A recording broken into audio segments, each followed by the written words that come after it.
বাংলাদেশের সর্ববৃহৎ কৃত্রিম জলাশয়টি কোথায় অবস্থিত? রাঙ্গামাটিতে অবস্থিত। বাংলাদেশের একমাত্র কৃত্রিম খাত কোন নদীতে বাঁধ দিয়ে তৈরি করা হয়েছে? কর্ণফুলী নদীতে। কাপ্তাই পানি বিদ্যুৎ কেন্দ্র নির্মিত হয় কবে? কাপ্তাই পানি বিদ্যুৎ কেন্দ্র নির্মিত হয় 1961 সালে। কোন বছর কাপ্তাই জলবিদ্যুৎ কেন্দ্র কার্যক্রম শুরু করে? এটা হবে 1962 সালে। কাপ্তাই থেকে প্লাবিত পার্বত্য চট্টগ্রামের উপত্যকা এলাকা ভেঙ্গি ভ্যালি।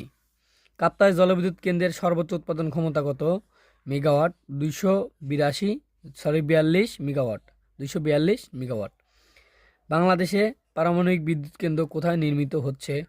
এটা হচ্ছে রূপপুর, পাবনার রূপপুরে হচ্ছে। রূপপুর পারমাণবিক বা নিউক্লিয়ার বিদ্যুৎ কেন্দ্র কোথায় অবস্থিত? ঈশ্বরদী, পাবনা।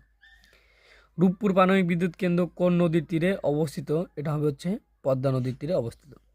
রূপপুর পারমাণবিক বিদ্যুৎ কেন্দ্র কোন মন্ত্রণালয়ের অধীন? এটা হবে বিজ্ঞান ও প্রযুক্তি মন্ত্রণালয়ের অধীন। রূপপুর পারমাণবিক বিদ্যুৎ কেন্দ্রে উৎপাদন কেন্দ্রের মূল জ্বালানি হচ্ছে ইউরেনিয়াম 235।